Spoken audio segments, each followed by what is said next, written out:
10 years ago, he promised to come back for me. Tonight, he found me bleeding in an alley with a gun to my head and claimed me like I'd never been lost. My body screamed for rest as I pushed through the service entrance of the Blackwell Financial Tower. 2 a.m, and the city felt like a graveyard with skyscrapers for tombstones. I'd spent the last 6 hours on my hands and knees scrubbing office floors that would be dirty again by noon, all for $13 an hour that barely kept me and Megan afloat. The plastic grocery bags cut into my palms as I started the familiar trek home. Discount bread from the bakery's day-old bin. Generic ibuprofen because the name brand was $3 more. Megan's medication, the cheap alternative that didn't work as well but was all I could afford. Every item in these bags represented a calculation, a sacrifice, a choice between bad and worse. The financial district emptied out hours ago, leaving behind only shadows and the occasional homeless person huddled in doorways. I kept my head down and my pace quick. 40 minutes on foot instead of taking the bus saved me $4.50 each way. $9 a day. $63 a week. That was 2 doses of Megan's medication. The math was simple, brutal, and inescapable. Light drizzle started halfway through my walk, the kind that doesn't seem like much until you realize you're soaked through. My threadbare jacket offered about as much protection as tissue paper. The cold seeped into my bones, joining the permanent ache that lived there now. 26 years old, and I felt ancient, used up, hollowed out by years of just surviving. I was passing the mouth of an alley between 2 shuttered warehouses when I heard voices. Male. Aggressive. The kind of tones that made smart women cross the street and walk faster. But crossing meant adding 5 minutes to my route, and my feet were already bleeding in these shoes with the worn-through soles. 48 hours. That's what I said last time. My stomach dropped. I recognized that voice. Victor, one of the Russian enforcers who worked for the Sokolov organization, the people who owned my dead husband's debts. Who owned me, essentially, until I paid back $85,000 I'd never borrowed. I tried to slip past unnoticed, but Victor's eyes found me like a predator spotting prey. Lauren Vasquez. He stepped out of the alley, and I could smell the vodka on him from 6 feet away. 2 other men flanked him, both built like refrigerators. Funny seeing you here. Saves me a trip to that shithole apartment of yours. My fingers tightened on the grocery bags. I told you last week. I need more time. My sister is sick. I'm working double shifts. Your sister. Victor's laugh was ugly. Yeah, I know about little Megan. 18, right? Sick girl. Be a shame if something happened to make her sicker. Ice flooded my veins. Don't you dare! He closed the distance between us in 2 strides and grabbed my arm hard enough to leave bruises. 48 hours, or we come collect. And maybe we don't just take you. Maybe we take her too. Pretty girls fetch good money, even sick ones. The grocery bags fell from my numb fingers. This was it. This was how I died. Or worse, in an alley at 2 a.m, killed by debts from a man I'd been forced to marry, a man I'd hated every day of our mercifully short union. Headlights cut through the drizzle like twin blades. A vehicle approached with predatory silence. A black SUV that screamed money and danger in equal measure. It stopped at the curb, engine purring like a satisfied cat. The back door opened. A man stepped out. Even in the dim streetlight, even through the light rain, I could tell this wasn't someone you ignored. Tall, easily 6'3", with shoulders that spoke of violence held in check. His suit probably cost more than I made in 6 months. Perfectly tailored charcoal fabric that somehow remained pristine despite the weather. 3 other men emerged with him, all carrying themselves with the same controlled menace. Let her go. The words came with an accent I couldn't place. Not Russian. Italian, maybe. The voice was quiet, controlled, but it carried absolute authority. Victor's grip on my arm loosened slightly. He recognized something in this man, something that made him hesitate. This doesn't concern you. Private business. I'm making it my business. And the man moved closer, and more details resolved in the weak light. Dark hair slicked back from a face all sharp angles and harder edges. Who do you work for? Nikolai Sokolov. Victor's voice had lost some of its swagger. Who the hell are you? Gabrielle Fioraldi. The name dropped between them like a blade. Her debt now belongs to me. Consider it paid in full as of this moment. Fioraldi. The name meant nothing to me, but it clearly meant something to Victor. The Russian released my arm completely, taking a full step back. Boss Sokolov won't like this. That debt is ours by right. Boss Sokolov can take it up with me directly if he has an issue. Gabriel's tone hadn't changed. Still quiet, still controlled. Somehow, that made him more terrifying. Now leave. Before I decide I don't like how you were touching her. Victor looked at me, then at Gabriel, clearly calculating his chances. Whatever math he did, it came up short. He and his men retreated toward a car I hadn't noticed parked further down the street, throwing looks over their shoulders like dogs expecting to be kicked. I stood frozen as their engine started and they peeled away into the night. The drizzle continued to fall, soaking through my jacket, plastering my hair to my skull. My grocery bags lay scattered on the wet pavement. Bread probably ruined. Gabriel moved into my line of sight, studying me with an intensity that made my skin prickle. Up close, the dim light revealed more. A scar running vertically down his chin, another cutting through his left eyebrow. His nose had been broken at least once and healed crooked. These weren't decorative scars. They were the map of a violent life. You've been working at the Blackwell Tower for 8 months. He spoke like he was commenting on the weather. Night shift, 6 days a week. You walk home to save bus fare. Stop at Garcia's Market every Tuesday for groceries. Your sister Megan has appointments at County Medical every Friday. Horror crawled up my spine. How do you know that? I've been watching you for a week. Ever since I found you through your sister's hospital records. He tilted his head slightly. You don't recognize me, do you? Something in his voice made me actually look at him. Not as a threat. Not as another man trying to hurt me, but as a person. Those eyes.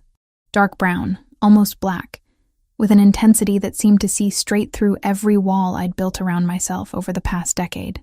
Those eyes. I knew those eyes. The grocery bag slipped from my nerveless fingers. No, you're dead. You have to be dead. Lauren Mitchell. He said my maiden name, the one I hadn't used since I'd been forced to marry Tommy Vasquez 2 years ago. Not Lauren Vasquez. Never really his, were you? Gabriel. Gabriel Fioraldi. The boy who'd protected me when we were teenagers growing up in the same hellhole housing project. The boy who'd kissed me on a rooftop and promised to come back for me when he was strong enough. The boy whose entire family had been slaughtered in front of him 10 years ago. Who disappeared into the night, bleeding from a dozen wounds. Who I'd hidden for 5 days in an abandoned basement and then never saw again. The boy I'd loved. The boy who'd broken my heart by leaving me behind. All the rage, all the pain, all the exhaustion and fear and desperation of the past decade crystallized into white-hot fury. You son of a bitch. Something flickered in his expression. Surprise, maybe. I can explain. Explain? My voice rose, echoing off the warehouse walls. You disappeared 10 years ago. No word, no message, nothing. I waited for you. I believed you. And while you were off doing whatever the hell this is, I gestured at his expensive suit, his armed escorts. I was being beaten by loan sharks who thought I knew where you were. I was being forced to marry a man who used me as a punching bag. I watched my parents die in a fire that was set to punish me for debts I didn't owe. My sister is dying because I can't afford real treatment. And you've been, what? Watching me? For a week? Lauren. Don't. Tears burned hot against my cold cheeks, and I hated myself for them. Don't you dare say my name like you know me. You left. You promised to come back, and you just left me there to rot. He absorbed every word like physical blows, jaw tightening with each accusation. When I finally ran out of breath, out of words, out of everything, he spoke quietly. I went to Sicily, to my uncle, the only family I had left. I spent 5 years learning how to survive in a world that would have killed me otherwise. I came back 3 years ago and built power, built resources, specifically so I could find you and protect you. It took me 2 years to locate you because you'd changed your name when you married. That's supposed to make it better? That you were off becoming this...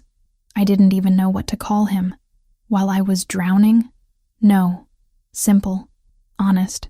Nothing makes it better. But I'm here now. And that debt Victor mentioned? It's gone. You don't owe the Sokolovs anything. You owe me now. I don't want to owe you anything. Too late. The debt transfers the moment I claimed it, which means you belong to me until it's paid off. His eyes never left mine. Get in the car. I'll take you home.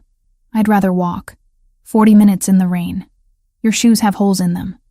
You're exhausted enough to collapse. He gestured to the SUV. Get in the car, Lauren. No. We stared at each other in the drizzle. A decade of history and hurt between us. Finally, he stepped back. Then my men will follow behind you. Make sure you get home safely. Because Nikolai Sokolov just learned that I took his property, and he's not going to be happy about it. The implications of that sank in slowly. You just painted a target on me.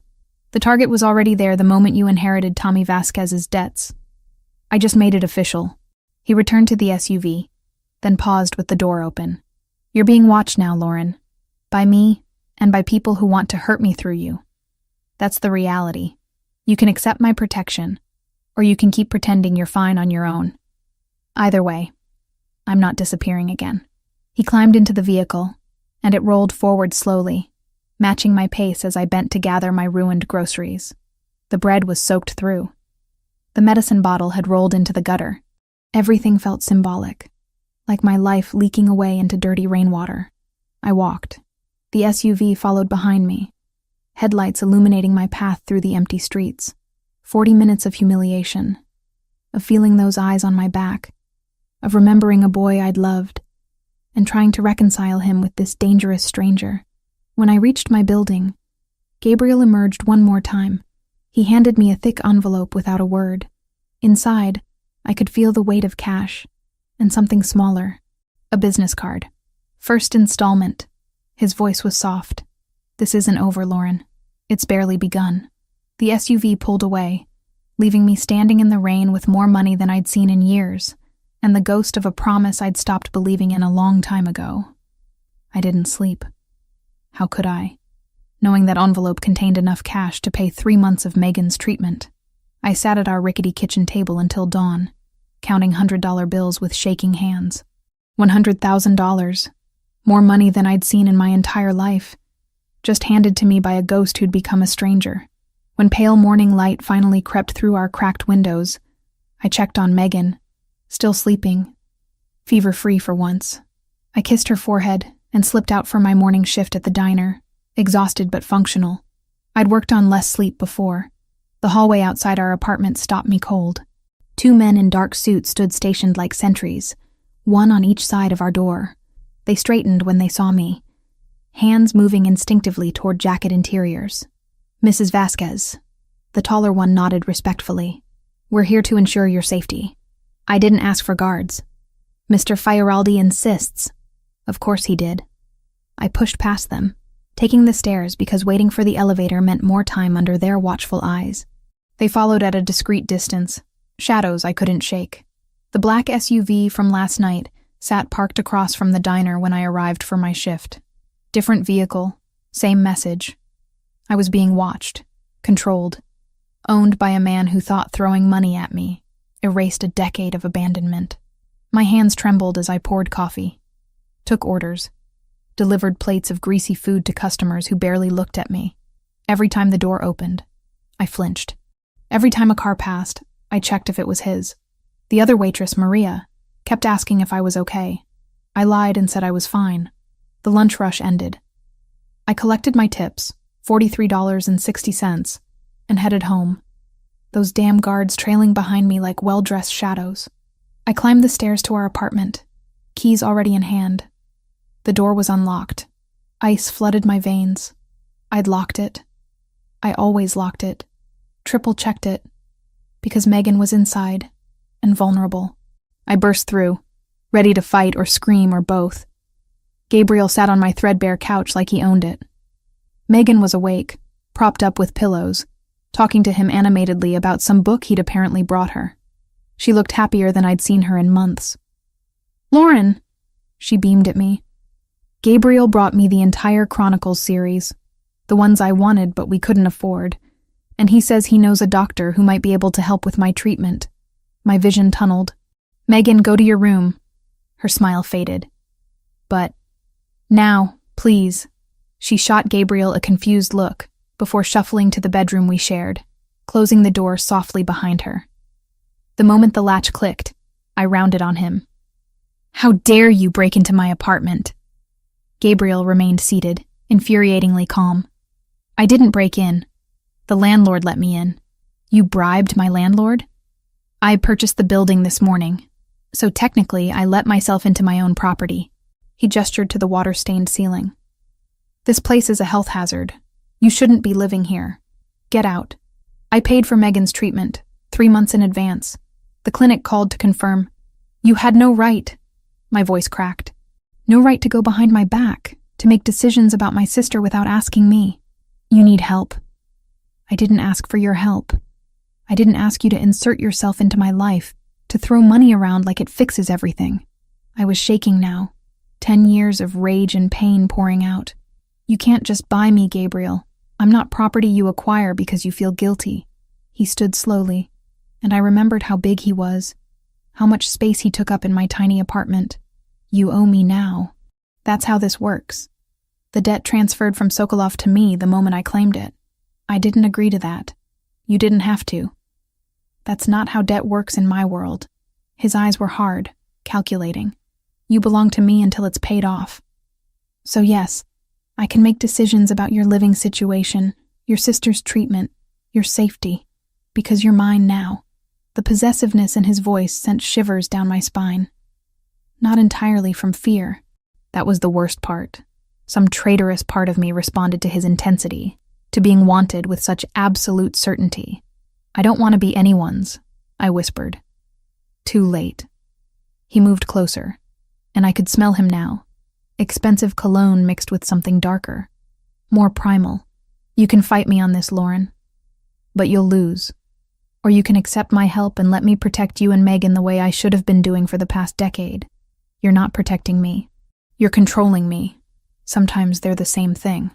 I wanted to hit him. Wanted to scream. Instead, I stood there trembling with impotent fury as he walked to my door, pausing with his hand on the frame. I'll be back tonight.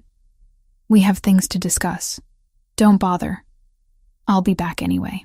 He left, closing the door softly behind him, leaving me in the wreckage of my carefully maintained independence. The week that followed became a surreal nightmare. Gabriel appeared constantly, bringing groceries I didn't ask for, replacing my broken furniture with expensive pieces that didn't belong in this apartment, trying to convince me to quit my jobs. I refused everything out of sheer stubbornness, even when refusing meant eating canned soup instead of fresh food, even when my back screamed from sleeping on that terrible couch because I'd refused his offer of a new mattress. My coworkers noticed the men in suits always nearby. They asked questions I couldn't answer. Maria thought I had a rich boyfriend. I let her believe it. Easier than explaining I'd been purchased by my teenage love who'd returned as a Mafia boss. Megan, though. She saw everything I tried to hide. She cornered me on the 4th day, when Gabriel had left after another argument about accepting his help. You love him. Not a question. I loved who he used to be. He still is that person. Just more. She hugged her knees to her chest, looking far too thin, too fragile. He asked me about my diagnosis, about treatment options. He listened, Lauren. Really listened. And he looks at you like you're the only thing in the world that matters. He's dangerous, Meg. So is dying slowly because we can't afford proper treatment. She met my eyes steadily. I know you're scared. But maybe let him help. Just a little? I couldn't answer that. Because she was right. And I hated it. Gabriel showed up that night, like he'd promised. Or threatened. We sat in my kitchen that barely fit 2 people, and he told me about Sicily. About learning to survive in a world where weakness meant death. About building power specifically to find me. His voice was matter-of-fact, clinical, describing violence like someone else would describe their day at work. Why me? I finally asked. 10 years, Gabriel. You could have had anyone. Why obsess over someone who... Because you're mine. He said it with absolute certainty. You were mine at 16. You're mine now. Nothing that happened in between changes that. The intensity in his dark eyes made my breath catch. That's not love. That's possession. Maybe it's both. Before I could respond, the lights went out. Not just in our apartment. The entire building plunged into darkness. Gabriel was on his feet instantly, phone already out, speaking rapidly in Italian to someone. Stay here. Lock the door behind me. Don't open it for anyone. What's happening? Sokolov's people. They cut the power. He pulled a gun from somewhere I hadn't seen, checking it with practiced efficiency that terrified me. They're making their move. He was gone before I could process, shouting orders to his guards in the hallway. I ran to Megan's room, found her awake and frightened. We huddled together in the darkness, listening to shouts from outside, then gunfire that made us both flinch. It lasted maybe 5 minutes. Felt like hours. When the lights flickered back on, Gabriel stood in my doorway, shirt torn, blood on his knuckles. Not his blood, I realized with nauseating certainty. Pack a bag, both of you, now. What happened out there? Russians, different ones than last night. Sokolov sending a message that he doesn't accept the debt transfer. He looked at me, and I saw something raw beneath his controlled exterior. Fear. They're escalating. You're not safe here anymore. So we run? We let them chase us out of our home? Your home is a death trap with one exit and no security. My home is a fortress. He crouched down, bringing himself to eye level with me. Please, Lauren, for once, just trust me. I can't protect you here. The please broke something in me. I'd never heard him say it before, not in this life. I looked at Megan, pale and shaking, and knew I didn't have a choice anymore. Just until this blows over, I said. Temporarily, of course. But something in his expression said he was lying, that once I stepped into his world, I'd never step out again. I started packing, hands shaking, while Gabriel made phone calls and his guards secured the building. Outside my window, I could see 2 men on the ground, not moving. This was my life now. Blood and violence and a man who'd claimed me like I was territory to be conquered. And the worst part? Some dark corner of my soul whispered that I'd been waiting for him to come back and claim me all along. Gabriel moved into my life like a conquering army.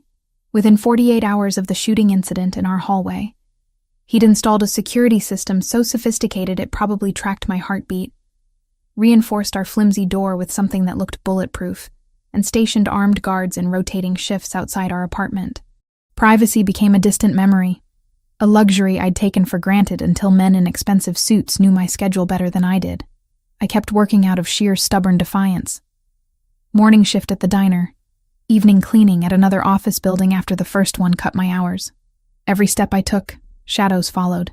Gabriel's men, silent and efficient, ensuring I was never alone. My coworkers stopped asking questions when they realized the answers would terrify them. The worst part wasn't the surveillance. It was how Gabriel filled every space I tried to keep empty. He brought dinner when I worked late, waited in my kitchen like he belonged there, fixed things I'd learned to live with broken. The radiator that clanked stopped clanking. The window that wouldn't close suddenly sealed perfectly. Small invasions that added up to complete occupation. You need to stop, I told him one night after Megan had gone to bed. She'd been getting stronger with the treatments he'd paid for, color returning to her cheeks.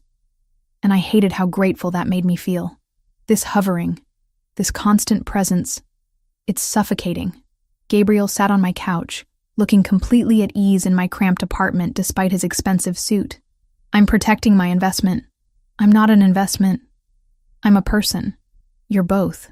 His dark eyes studied me with unsettling intensity. And you're exhausted. Working 2 jobs when you don't have to anymore is just pride. It's called independence. It's called stupidity. He leaned forward, elbows on his knees. You owe me $100,000, Lauren.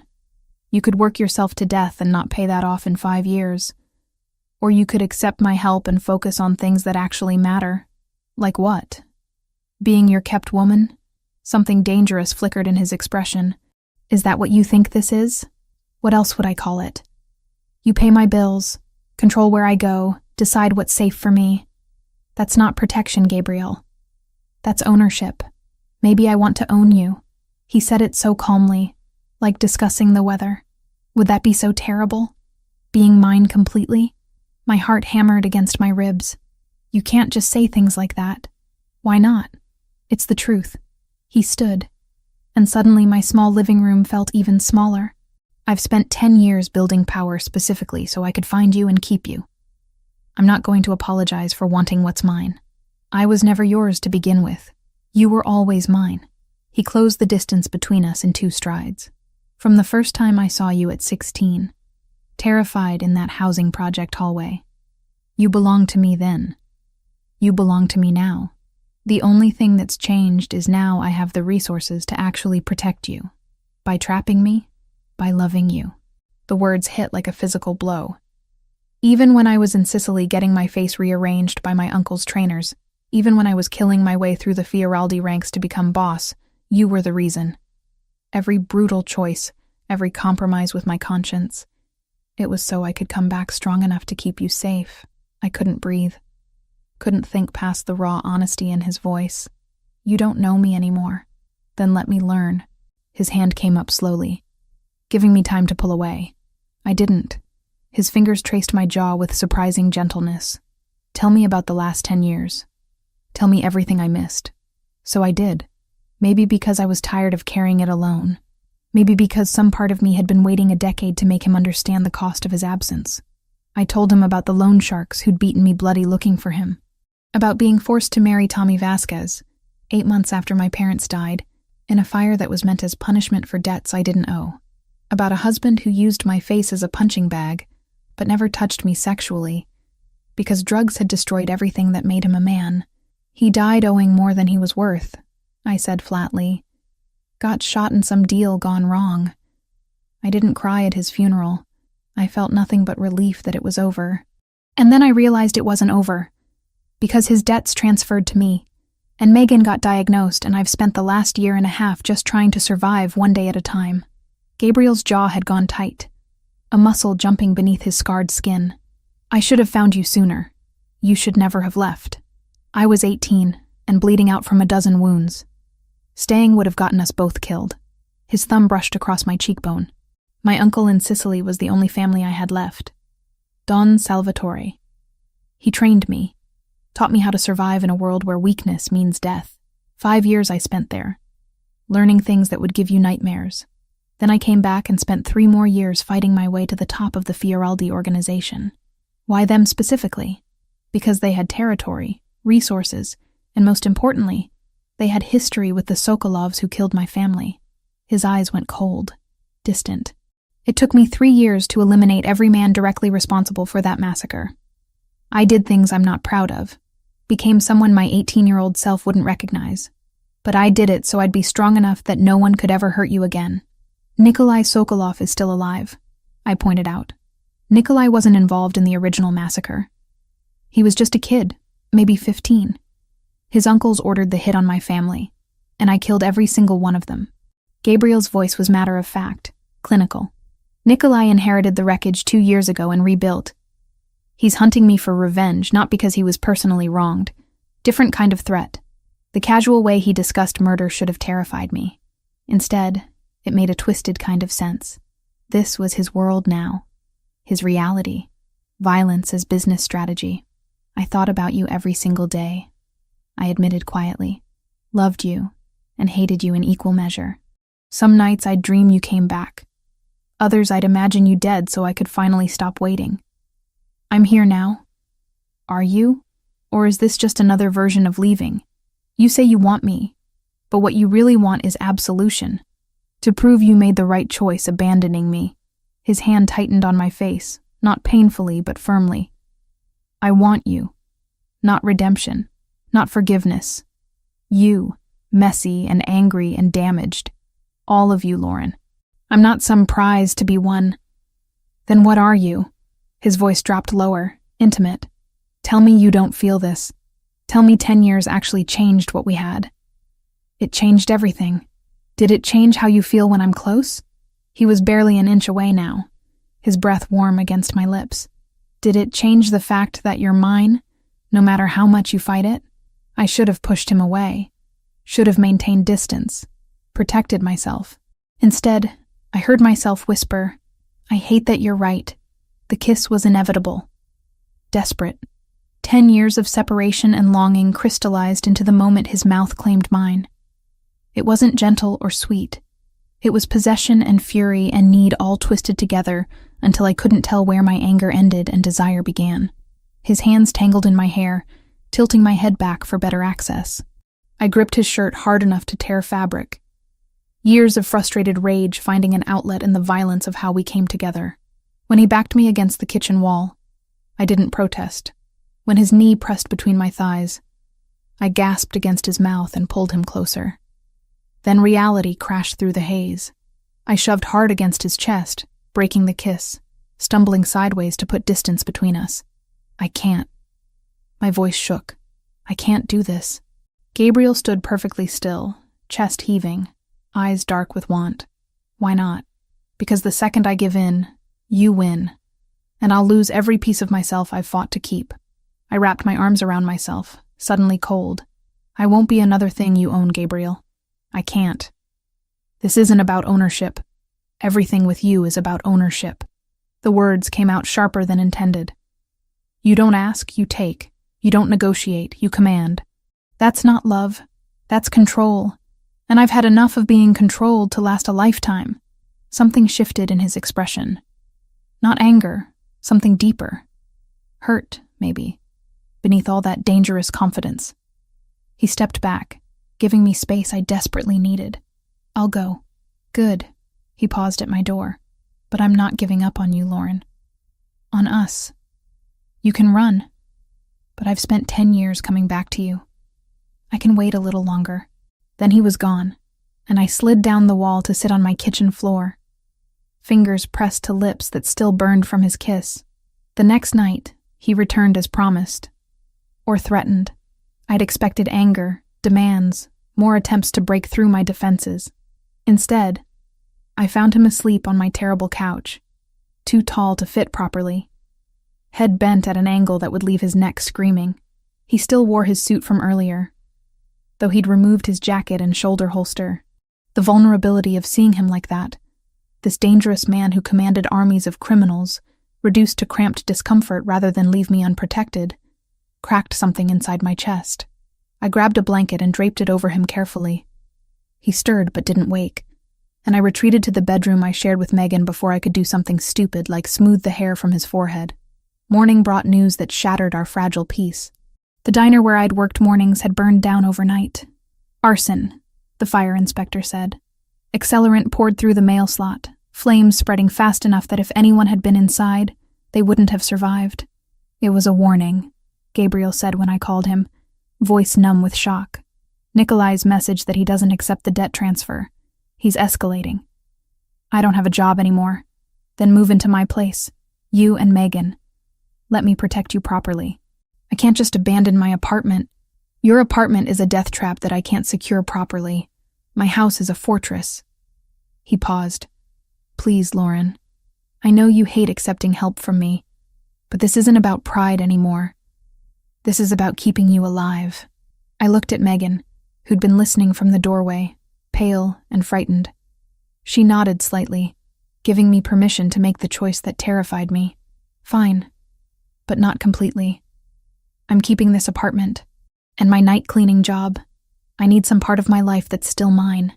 Deal. Gabriel's relief was audible. I'll send movers tomorrow. I'd compromised. Accepted his help formally, stepped deeper into his world, and as I packed our meager belongings, I couldn't shake the feeling that I'd just surrendered something I'd never get back. The explosion happened while I was elbow-deep in industrial cleaning solution, scrubbing floors in an office building 20 blocks away. My phone rang at 11:30, and the number on the screen made my blood freeze. Megan. Lauren. Her voice was small, terrified. Something happened to the apartment. I dropped the mop. Are you okay? Where are you? I'm with Franco, Gabriel's man. We were coming back from my oncologist appointment, and there were fire trucks everywhere. Lauren, the whole building, our apartment is gone. The phone slipped from my nerveless fingers. Gabriel appeared in my peripheral vision before I even registered calling him, which meant he'd been monitoring my location. Again, I should have been angry. Instead, I felt only crushing relief that Megan had been elsewhere when it happened. "She's safe," he said quietly, reading the panic on my face. Franco had her at County Medical for her appointment. They're at a secure location now. My apartment was destroyed by a carefully placed explosive device. Professional work. Nikolai Sokolov is sending a very clear message. His jaw tightened. "You can't go back there, Lauren. There's nothing to go back to." The reality hit in waves. Everything I owned, every piece of independence I'd clung to so desperately, reduced to ash and rubble. I'd kept that apartment as a symbol, proof that I could survive on my own. Now it was just a smoking crater, and I had nowhere left to run. "Okay," the word came out hollow. "Okay, we'll stay with you." Something flickered in Gabriel's dark eyes. Not triumph exactly. More like relief mixed with determination. "Let's go get your sister." The drive to wherever Franco had taken Megan passed in a blur. Gabriel made calls in rapid Italian, his voice cold and clipped as he issued orders I didn't understand. When we finally arrived at what turned out to be a medical facility disguised as an upscale office building, Megan threw herself into my arms hard enough to knock the breath from my lungs. "I'm sorry," she sobbed. "I'm so sorry. All your things can be replaced." I held her tighter. "You can't. That's all that matters." Gabriel's property was 40 minutes outside the city, accessed through gates that belonged in a military installation. Armed guards waved us through with crisp nods, and the driveway wound through what looked like a small forest before opening onto a view that stole my breath. The house was modern architecture married to fortress practicality, clean lines and floor-to-ceiling windows, but I counted at least a dozen cameras from the driveway alone, and the guards patrolling the perimeter moved with military precision, beautiful and deadly in equal measure, like the man who owned it. "Welcome home," Gabriel said softly, and I pretended those words didn't make something flutter dangerously in my chest. Megan got her own suite on the second floor, complete with medical equipment that probably cost more than I'd make in a lifetime. A nurse introduced herself, Rosa, middle-aged and competent, explaining that she'd be monitoring Megan's vitals and coordinating with her oncology team. My room was connected to Gabriel's by a single door. I noticed it immediately, that thin barrier between us, and something about it felt intentional. A choice I'd have to make eventually. "The lock is on your side," Gabriel said from behind me, making me jump. "You control the boundary. I won't cross it without permission." "How generous of you," I said, but the words lacked real bite. "I'm trying, Lauren, to do this right, to give you space while keeping you safe." He moved closer, not touching, just close enough that I could feel his presence like heat. "I know this isn't the life you chose, but I'll make it as comfortable as I can." The first week was an adjustment that felt like drowning and breathing simultaneously. Megan thrived under Rosa's care, color returning to her cheeks, energy levels rising. Watching her laugh while reading in the sun-drenched library, I couldn't maintain my resentment at Gabriel for forcing this move. Not when it was saving her life. Gabriel himself became a constant, unavoidable presence. He brought me coffee every morning, prepared exactly how I liked it despite never asking. He replaced the threadbare clothes I'd lost in the explosion with quality pieces that fit perfectly, because he'd somehow memorized my measurements. Small invasions that accumulated into something I couldn't quite name. "We need to talk about Nikolai Sokolov," he said one evening, 2 weeks into our cohabitation. We sat in his study, a room all dark wood and leather that smelled like old books and danger. "I'm moving against him in 5 weeks. "What does that mean?" "Moving against him? There's a charity gala. International criminal elite masquerading as philanthropists. Nikolai will be there. It's the only time he leaves his fortified compound. I'm planning to eliminate him during the event." Gabriel's tone was matter-of-fact, discussing murder like a business transaction. "It's the only way to permanently end the threat against you and Megan. You want me to just wait here while you go kill someone? I want you safe. I want to help." The words surprised me as much as they clearly surprised him. "He tried to kill me, Gabriel. Burned down my home. I don't get to just sit here in luxury while you handle it. I need to be part of this." "Absolutely not. You don't get to decide that." We stared at each other across his massive desk, wills clashing silently.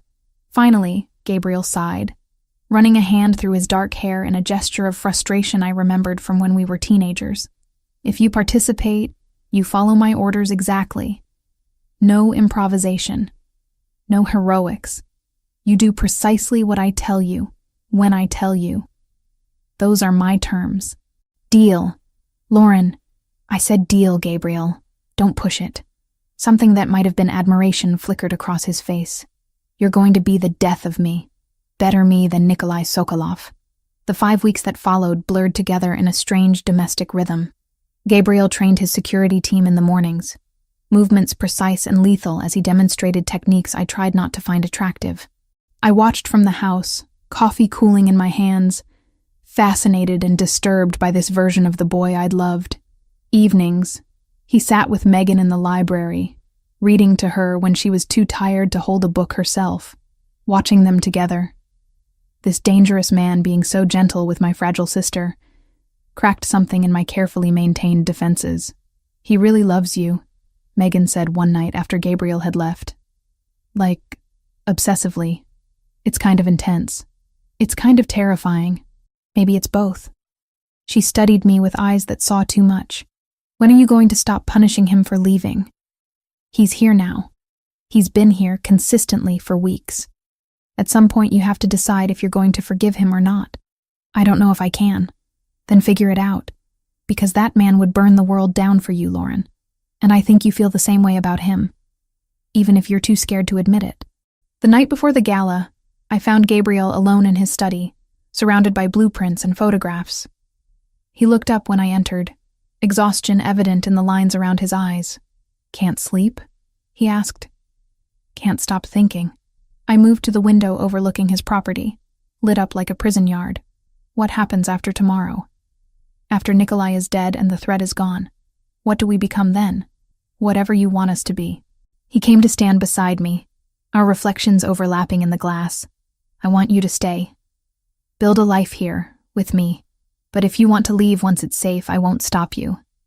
Your debt is paid, Lauren. Has been from the moment I claimed it. You don't owe me anything. Then why all of this? The protection, the money, the constant presence? Because I'm selfish. Because I've spent 10 years becoming powerful enough to keep you. And now that I have you here, I don't want to let go. His voice dropped lower, intimate. But I will. If that's what you need. Your happiness matters more than my wants. I turned to face him fully, and the space between us felt charged, inevitable. What if I don't know what I want? Then let me show you what we could have. His hand came up slowly, cupping my face with surprising gentleness.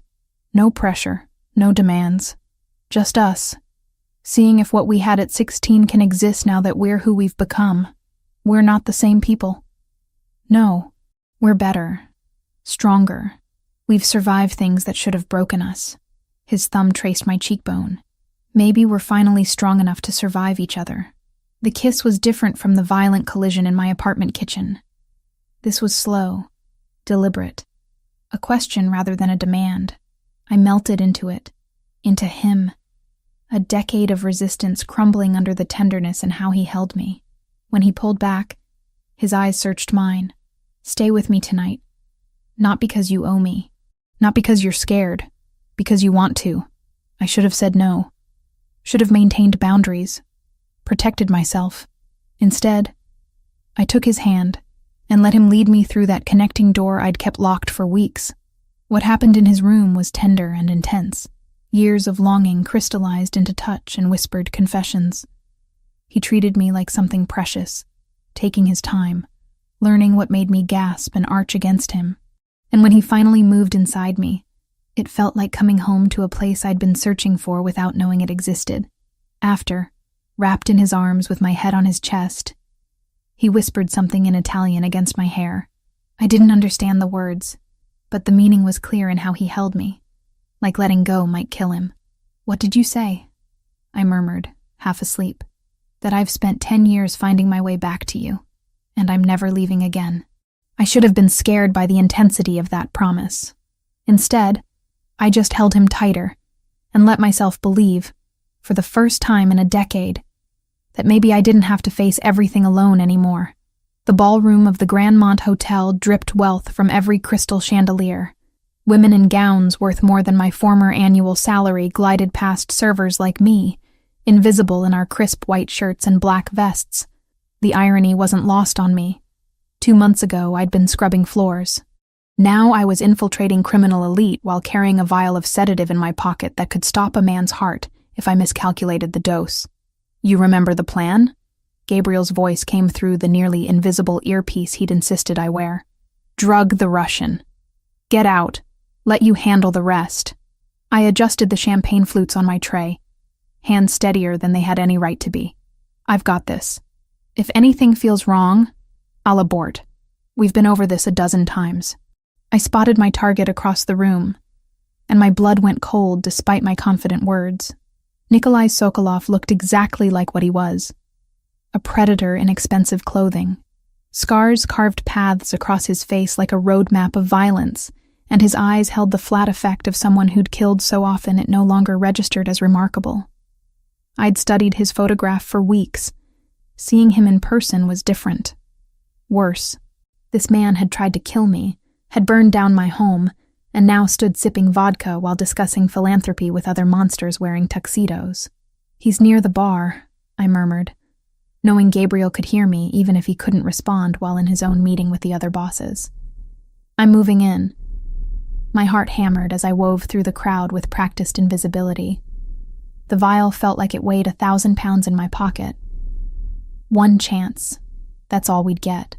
Nikolai traveled with a small army. But here at this gala, surrounded by other criminal elite who valued the pretense of civility, his guard was down. Marginally. I approached with my tray held at the perfect angle, a smile plastered on my face that didn't reach my eyes. Champagne, sir? Nikolai's gaze swept over me with the disinterest reserved for furniture. He selected a glass without truly seeing me, and relief flooded through my system.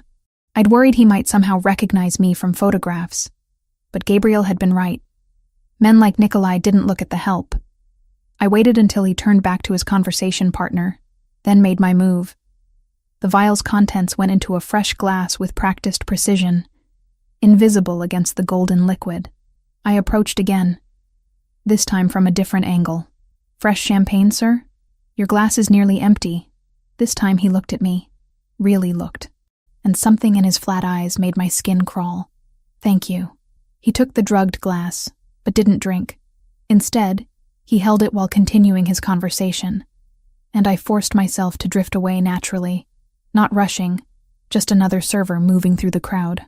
Minutes ticked by with agonizing slowness. I watched from across the room as Nikolai raised the glass to his lips, then paused, lowered it, said something to the man beside him, a bodyguard built like a tank, who laughed and accepted the champagne as if Nikolai was offering a gift. No, no, no, no. The bodyguard drank deeply. Nikolai selected a fresh glass from a passing server's tray. He knew. Somehow, impossibly, he knew. Gabriel, I whispered urgently into my earpiece. He switched drinks. The plan is compromised. I need to... A hand clamped around my upper arm with bruising force. Another server, except servers didn't move like trained killers. Mr. Sokolov would like a word. Quietly. I tried to pull away. His grip tightened until bones ground together. I said quietly, "Make a scene and I'll put a bullet in that pretty bartender behind you. Your choice." I stopped struggling. Let him guide me through a service door, down a hallway lined with industrial kitchen equipment, into a storage room that smelled of flour and fear. Nikolai waited inside, flanked by 2 more men, the bodyguard who'd drunk the sedative already swaying on his feet. Lauren Mitchell. Nikolai's accent turned my name into something ugly. Or should I say Lauren Vasquez, Gabriel Fioraldi's pet project. Did you really think I wouldn't recognize you? I don't know what you're talking about. My voice came out steadier than expected. I'm just a server. He backhanded me hard enough that I tasted copper. Don't insult my intelligence. I've known you were coming since the moment Gabriel bought your false credentials from my inside man. His smile was all teeth and malice. Did you think your lover's security was impenetrable? I've had someone on his payroll for weeks, long enough to learn all about his precious Lauren and her dying sister. The room tilted. inside man, traitor in Gabriel's organization, which meant Nikolai pulled out his phone, swiped to a video, and my world ended. Megan, tied to a chair in what looked like an abandoned office, blood trickling from a cut on her forehead, terror written across her too thin face. Rosa lay motionless in the corner, and I couldn't tell if she was breathing. Your sister proved surprisingly difficult to acquire. Gabriel's mansion has excellent security. Nikolai tilted his head, studying my reaction like a scientist observing an experiment. But money buys many things, including the passcode to disable that security from the inside.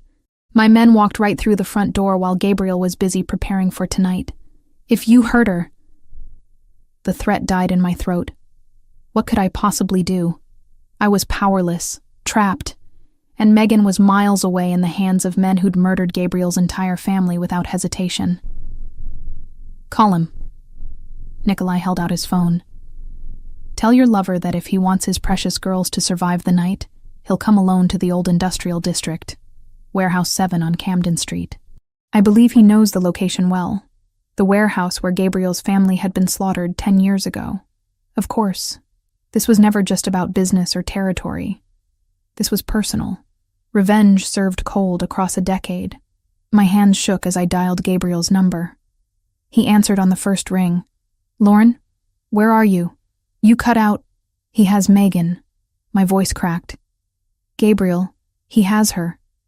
He had someone inside your security. They took her from the mansion. Silence. Then, in a voice colder than I'd ever heard from him, put Sokolov on. Nikolai took the phone with obvious satisfaction. Fioraldi, you killed my uncles, destroyed my family's legacy. Tonight, I return the favor. Warehouse 7. Alone. You have 1 hour, or I start mailing you pieces of the women you love. He ended the call and smiled at me. Now we wait. And while we wait, you can watch your sister suffer every time you fail to cooperate. The drive to the warehouse happened in surreal silence. I sat wedged between two of Nikolai's men in the back of an SUV, watching the city lights blur past while my mind raced uselessly. Gabriel would come.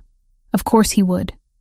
And Nikolai would kill us all, completing his revenge in the same place where this cycle of violence had begun. He loved his uncles, you know, Nikolai said conversationally from the front seat. The ones your Gabriel murdered so methodically. Boris and Dmitry Sokolov. They raised me after my parents died. Taught me everything about power, about respect, about what it means to be truly feared. He glanced back at me. Gabriel took that from me, left me with nothing but their corpses and a burning need to watch him suffer. They killed his entire family, I said flatly. Murdered them in their own home. He was 18 years old. They were eliminating competition. Business. Nikolai shrugged. Gabriel made it personal by refusing to die with them. And then he spent years systematically destroying everything my uncles built. So yes, this is very personal. I'm going to kill you slowly. Make him watch. Then I'll kill the sister. Then, when he's completely broken, I'll put a bullet in his skull exactly where he shot my Uncle Boris. Poetic, no? The warehouse loomed ahead, a skeletal structure of rusted metal and broken windows. My last chance at escape was slipping away with every second. But even if I could run, I couldn't leave Megan. Couldn't abandon her the way I'd felt abandoned 10 years ago. Gabriel would come. That was the one certainty in this nightmare.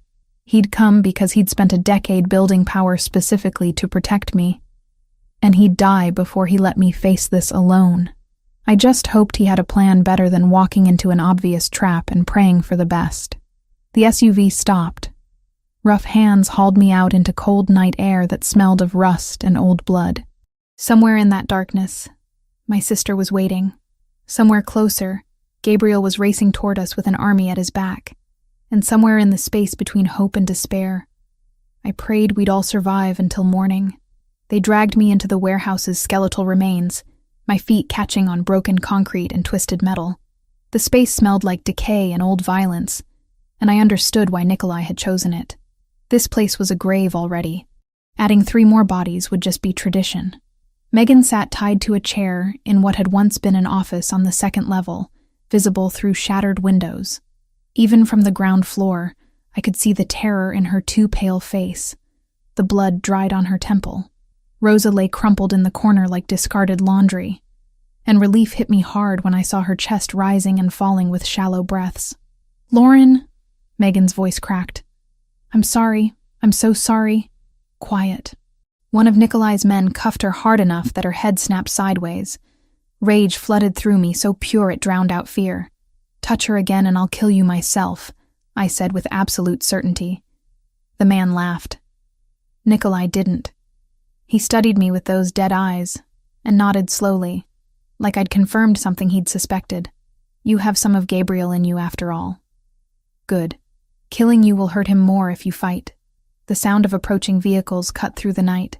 Multiple engines, moving fast. Nikolai's men took positions throughout the warehouse with practiced efficiency. Rifles and automatic weapons appearing from beneath coats. 20 men, maybe 25. An army positioned to slaughter whoever walked through those rusted doors. Gabriel was walking into a massacre, and there was nothing I could do but watch it happen. The vehicles stopped outside. Doors opened and closed with controlled precision. Then Gabriel's voice, amplified somehow, echoed through the warehouse. "I'm here, Nikolai, as requested, alone." "Liar!" Nikolai shouted back. "I count 15 vehicles. You think I'm stupid?" "I said I came. I didn't say my men wouldn't follow." A pause. "But I'll walk in alone if you want. Just let me see that Lauren and Megan are alive first." Nikolai grabbed my arm and hauled me to the center of the warehouse floor, into clear view of the entrance. One of his men dragged Megan down from the office, her legs barely supporting her weight. We stood exposed under the skeletal ceiling, moonlight streaming through gaps in the rusted metal roof. "They're alive," Nikolai called out. "For now. Come in, Fioraldi. Let's finish what my uncle started 10 years ago." The main door creaked open. Gabriel stepped through alone, hands raised, no visible weapons. He wore the tuxedo from the gala still, though it was rumpled now, stained with something dark on one sleeve. His eyes found mine immediately, and I saw everything I needed to know in that look. He had a plan. I just had to trust him. "Let them go," Gabriel said quietly, still advancing with careful steps. "This is between you and me. They're innocent. No one is innocent." Nikolai's grip on my arm tightened. "Your precious Lauren carries your debt. The sister is leverage. They stay until you're dead. Then they follow you."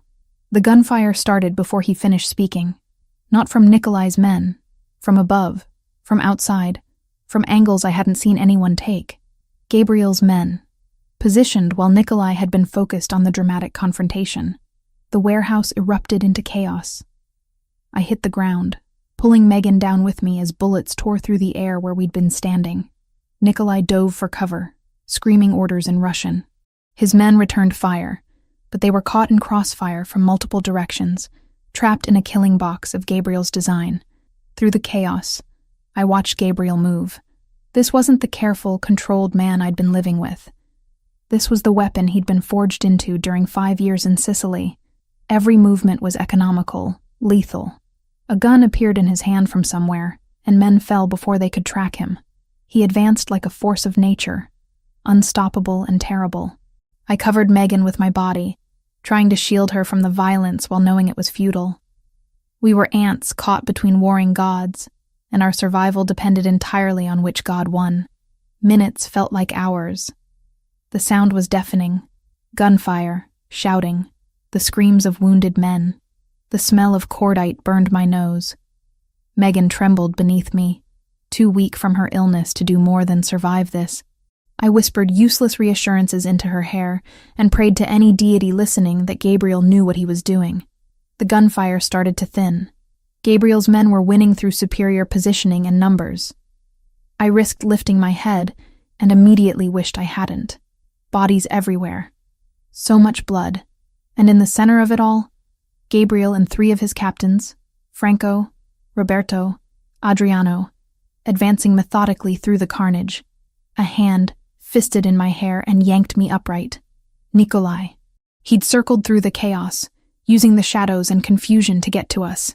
He had Megan by the throat now, gun pressed to her temple, using us as human shields. "Fioraldi!" His voice was ragged with desperation and rage. "Stop, or I kill them both." Everything went silent. Gabriel froze mid-step, his men stopping with military precision. The remaining Russians, maybe 5 or 6 still standing, trained their weapons on Gabriel. Mexican standoff with my sister's life as the ante. "Let them go," Gabriel said. His voice was steady, but I saw the fear beneath his control. "Please, take me instead. I'll take you anyway." Nikolai dragged us toward the center of the warehouse, into clear view of everyone. "But first you watch them die. First you understand what you took from me." "Don't!" I found my voice finally. "Gabriel, don't give him anything. Save yourself." The gun barrel against Megan's head pressed harder. She whimpered, eyes squeezed shut. "Shut up. Or I kill her right now instead of making it last." Gabriel walked forward, hands spread wide, weapon dropped and kicked away. "Surrender. Complete and absolute. Let Lauren go. Keep the sister as insurance if you want. But let Lauren walk away from this. No deal." Nikolai's breath was hot against my ear. "You love her. I can see it in how you move, how you're willing to die for her. So she dies first. While you watch. Then the sister. Then you, slowly, until you beg me to finish it." This was it. The end I'd been running toward since Gabriel re-entered my life. I looked at him across the blood-stained concrete, tried to memorize his face one last time. Wanted to tell him I loved him, had always loved him, would die still loving him. His eyes met mine, and he smiled. Small, barely there, but definitely a smile. Then he mouthed 2 words.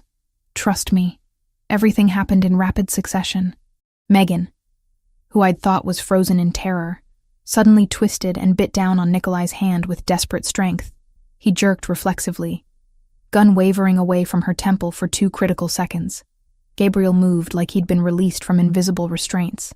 His hand blurred to his ankle, pulling a backup weapon I hadn't seen.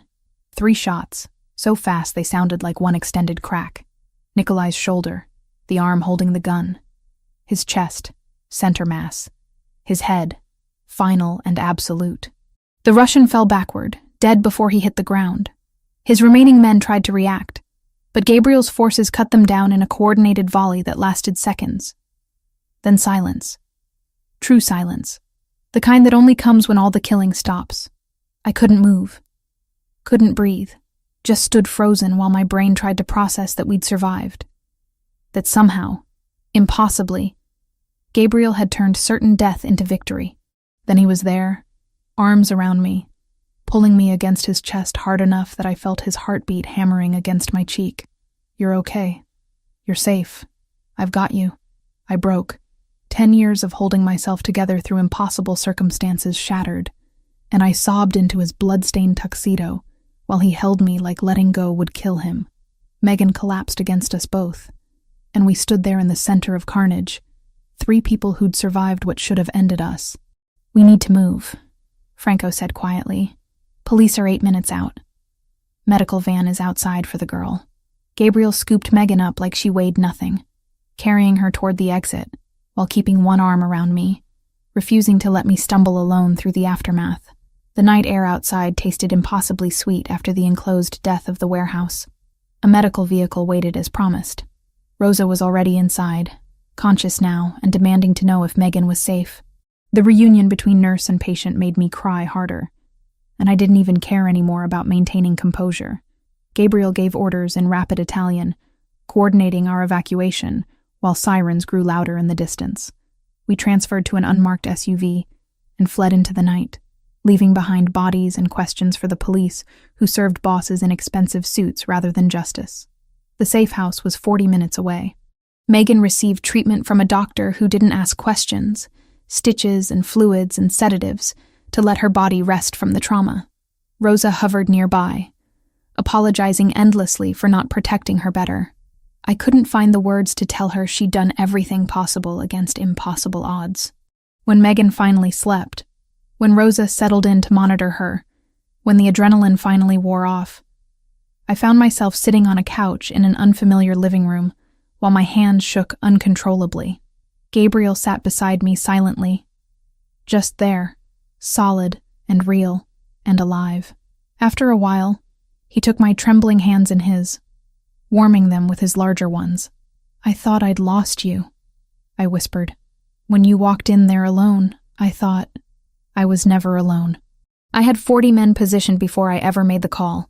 His thumb traced circles on my palm. And I had you. You kept Megan calm, kept yourself alive. You survived, Lauren, like you always do. I'm tired of surviving. The confession slipped out. I want to live. Actually live, not just exist day to day waiting for the next disaster. Then live.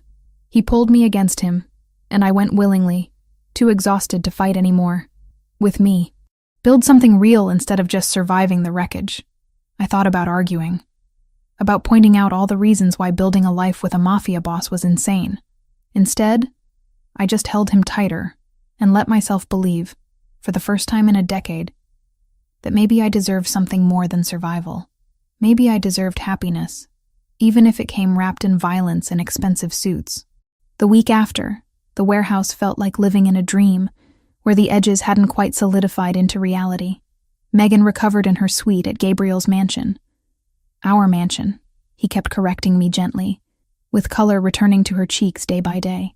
The oncologist Gabriel had flown in from Johns Hopkins, declared her prognosis better than they dared hope. The experimental treatment combined with reduced stress was working miracles. I should have been purely grateful. Instead, rage simmered beneath my relief like magma waiting to erupt. It happened on the 8th day, when I was sitting with Megan while she slept.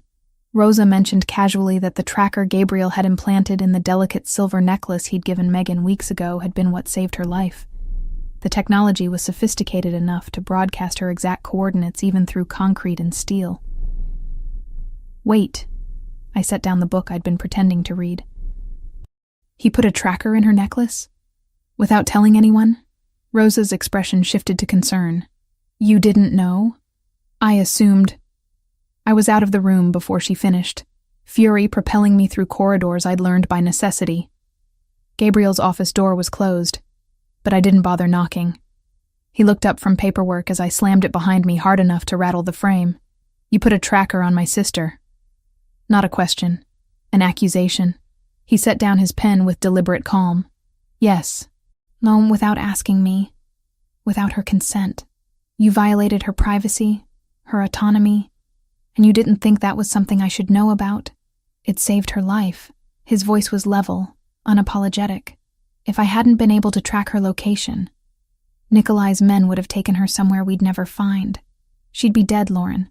So yes, I violated her privacy. I'd do it again."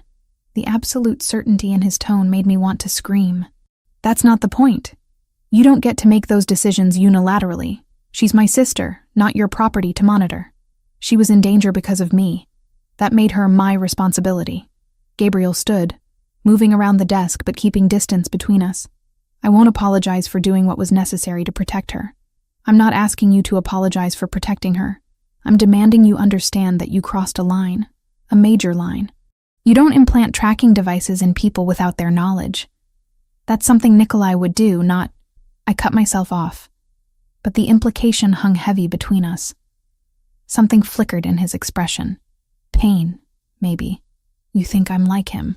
I think you're so used to controlling everything that you've forgotten some things require consent." I forced myself to breathe, to think past the anger. Megan is 18 years old. She deserves to know when someone is tracking her movements, even if it's for protection. I deserve to be consulted about decisions that affect my family. Those aren't unreasonable expectations. Silence stretched between us. Gabriel studied me with those dark eyes that saw too much, and I watched him process my words, weigh them against his instincts. Finally, he nodded slowly. "You're right. I should have told you. Should have asked." The admission seemed to cost him something. "I'm not good at relinquishing control. Spent too long building power specifically so I'd never be powerless again. But you're not my enemy, and Megan isn't my asset. You're both." He paused, searching for words. "You're the reason I built any of this. I lost sight of that." The sincerity in his voice deflated some of my anger. "Promise me. Future decisions involving Megan, involving me. You include us. We're partners in this, Gabriel, or we're nothing." Partners. He tested the word like it was foreign.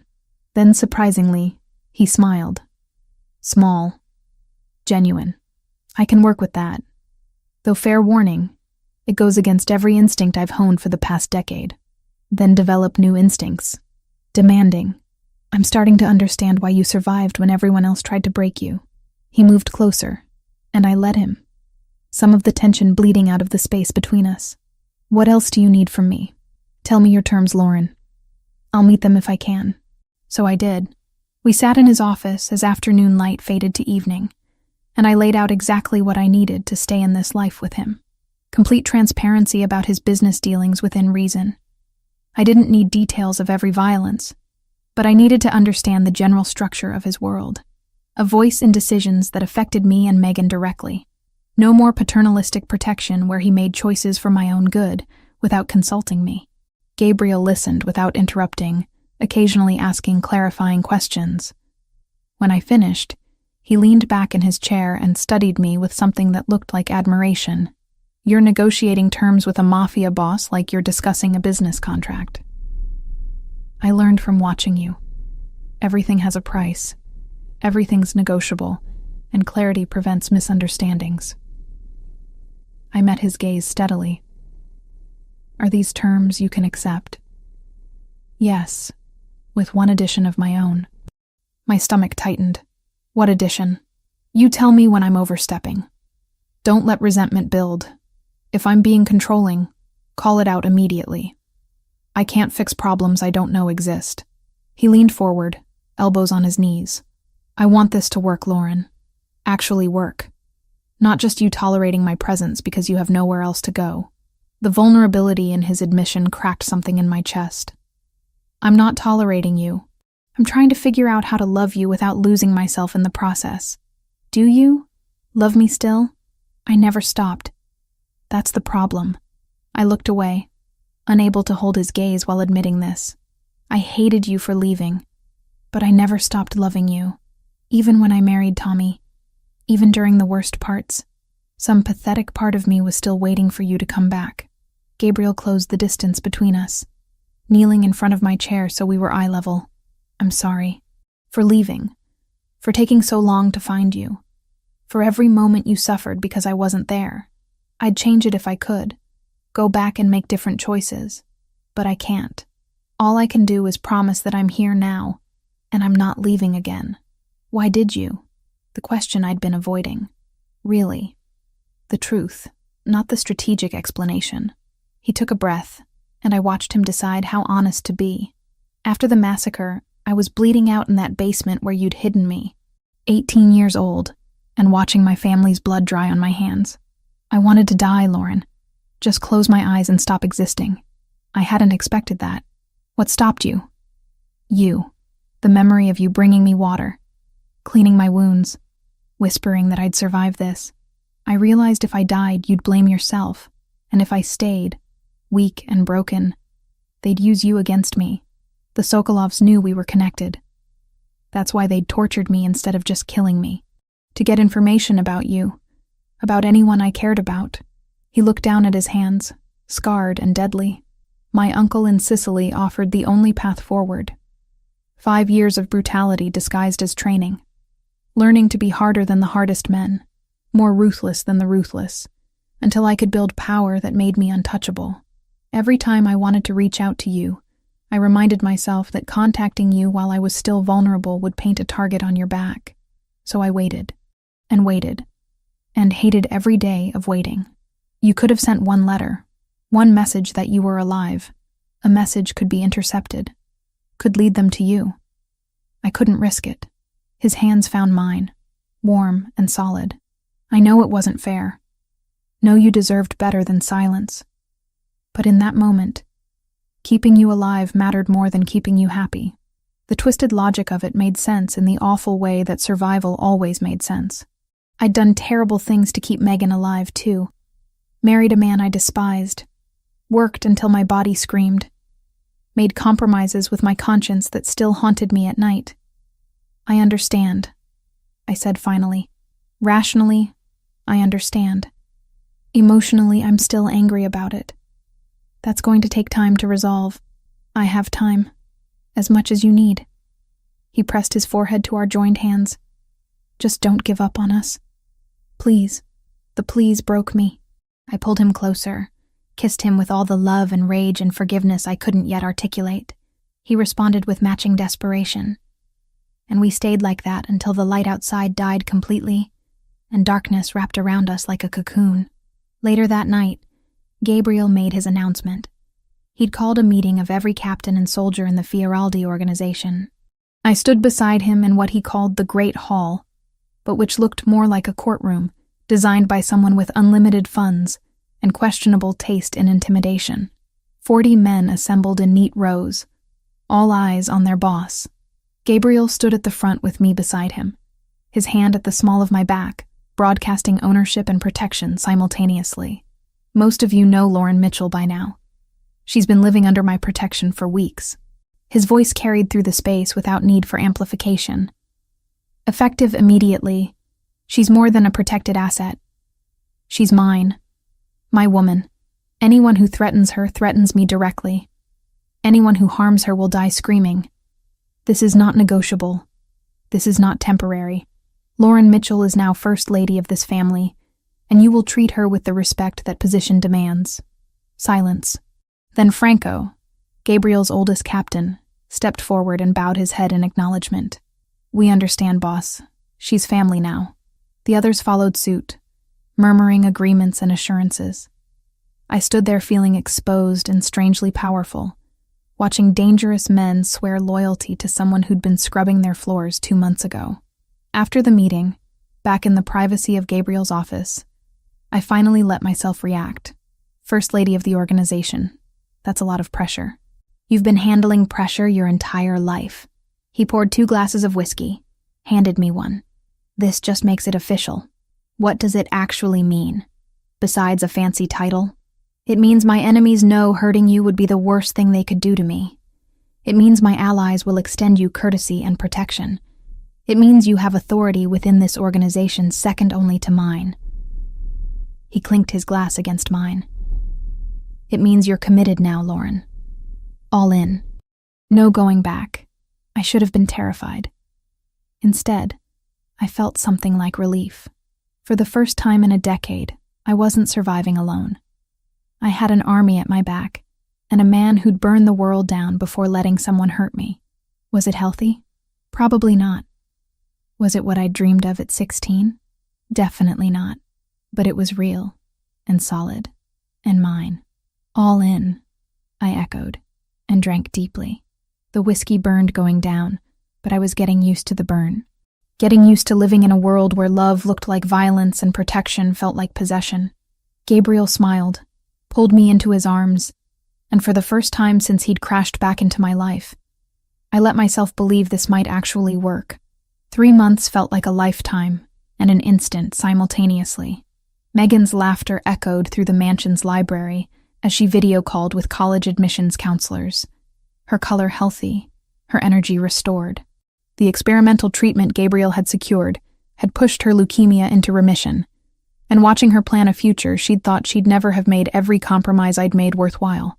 I stood at the window of what had become my office, overlooking the foundation's financial reports. The Mitchell Fioraldi Foundation. Gabriel had insisted on my parents' names alongside his, creating something legitimate out of blood money. We focused on the housing project where we'd both grown up, providing medical care, educational scholarships, and job training to families trapped in the same cycle of poverty that had nearly destroyed us. You're good at this, Gabriel had said last week, watching me negotiate with a hospital administrator. Better than I expected. You see the people behind the numbers. Because I was those people. I'd turned the funding around in 48 hours, leveraging Gabriel's reputation when charm alone didn't work. It felt strange, using the fear his name generated for something good. But I'd learned that in this world, power was neutral. Intent made it righteous or corrupt. The other wives, Angela, whose husband Roberto ran the docks, Maria, married to Adriano, who controlled the unions. Even Sophia, Franco's new girlfriend, had welcomed me cautiously at first. I'd proven myself by never asking questions about their husband's work, never gossiping, and understanding that discretion was survival. They'd taught me the unspoken rules of this life, how to read a room when bosses gathered, when to speak, and when silence conveyed more, how to be strong without threatening the fragile male egos that ran this world. I wasn't the same woman who'd scrubbed floors 3 months ago. That version of me felt like a stranger, someone I'd shed like outgrown skin. This Lauren Mitchell understood power dynamics, could negotiate with criminals and philanthropists with equal ease, and had learned that loving Gabriel meant accepting the blood that came with him. The office door opened without knocking. Only one person entered my space with that presumption of welcome. Gabriel looked exhausted, his suit jacket missing, shirt sleeves rolled up. It was nearly midnight. He'd been in meetings all day.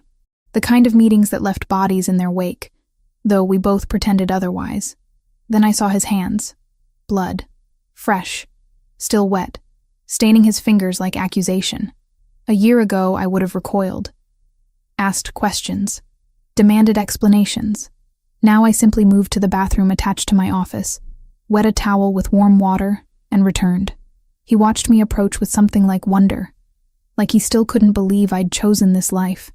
I took his hands in mine and cleaned them methodically. The blood came away in rust-colored streaks, revealing the scarred knuckles beneath, his life written in violence across his body. I didn't ask who had died tonight. Didn't want to know. Some things were better left in the darkness where they belonged. "Thank you," he said quietly when I finished. "For what? Cleaning your hands? For staying? For not looking at me with horror every time I come home from the ugly parts of my work?" His fingers laced through mine. For choosing me anyway.